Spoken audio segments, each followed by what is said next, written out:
Hi lads, so we'll continue on there from where we left off yesterday with our rules. So if you've page 17 of your notes open there, we'll just go through them. Okay, so we had our multiplying yesterday and our dividing. Today we're going to look at what if you're given a z and you want a 1 over a z1. So what do? 1 over z1, 1 over the modulus, and just change the sign of the angle inside then. Okay, so just highlight that for rule number 3. And the last one is if you have z1 to be squared, square your modulus and then multiply that number by the angle as well. Okay, similarly, if it was a 3 here, you'd cube your modulus and multiply the angle by 3. That's actually called de Moivre's theorem, and it's inside in your log tables on page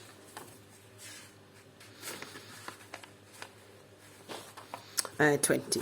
Okay, so de Moivre's theorem, we're going to go more into it, but basically if it's all to the power goes on to the modulus and multiplies into the angles then. Okay, so but more on that tomorrow. So just for the moment, if it's 1 over z, 1 over the modulus, minus minus.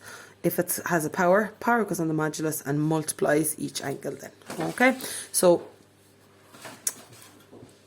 if I have a complex number, remember in polar form, it's going to be 1 over R1, whatever that number is, by the cos of minus the angle plus I times sine minus the angle.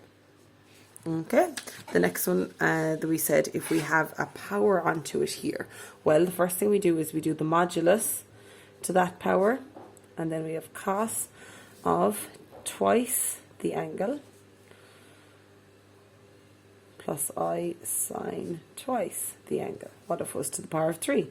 We do the modulus to the power of 3 and then cos of 3 times the angle plus I sine 3 times the angle. What if it's to the power of 4? It would be the modulus to the power of 4 cos 4 times the angle plus I sine 4 times the angle. You get the idea. Okay, so let's just go through 2 examples of these. Okay, so the first one, have a look at the left hand side here. So I just want you to simplify. So this is a complex number in polar form and it's all to the power of 4. So remember, where does it go? It's going to go here and then it's going to multiply in here and here. So the first thing I have, it's 2 to the power of 4 multiplied by cos of 4 times pi over 6 plus I sine 4 times pi over 6. Okay, 2 to the power of 4 is 16. So it's 16 multiplied by cos, so 4 pi all over 6 is same as 2 pi over 3. So it's the cos of 2 pi over 3 plus I sine 2 pi over 3. Okay, now this is in polar form.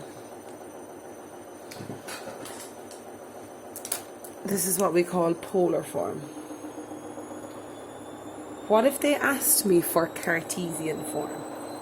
What is Cartesian form?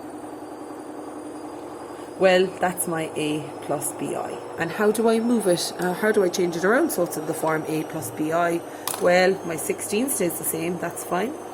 The cos of 2 pi over 3, what I'm going to do is I'm in radians mode, I can see it there. Cos of 2 pi over 3 equals minus a half plus I times sine of 2 pi over 3 is sine of 2 pi over 3 equals root 3 over 2. And then just multiply in. 16 by minus half is minus 8 plus, cancel, you get 8 root 3i. So you must be able to switch between the two of those. Check if they ask you, do I want Cartesian, which is my normal, a plus bi, or polar form, which is this one. Okay, one more example for today. If I'm given a z is this complex number in polar form, find 1 over a z. So go back to your page 17 of your notes, or we'll have a look at the formula here. You do 1 over the modulus and you just change the sign of your angle then, okay? So to do this, it's 1 over what? 1 over 9. And then it's cos of minus 5 pi over 6 plus I sine of minus 5 pi over 6. So that 1 over 9 just sits there, that's fine. Check that you're in radian mode. Let me just see if you can see that there. See that rad there? How do you change it? You go set up and then you can decide here. Degrees, radians, they're the two we use. I'm going to use radians when I'm dealing with radians.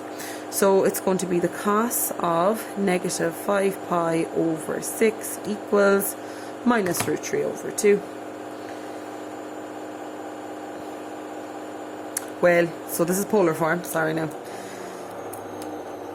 So this is my polar form. And what if I want to change it to Cartesian form? So we can just go ahead and change it.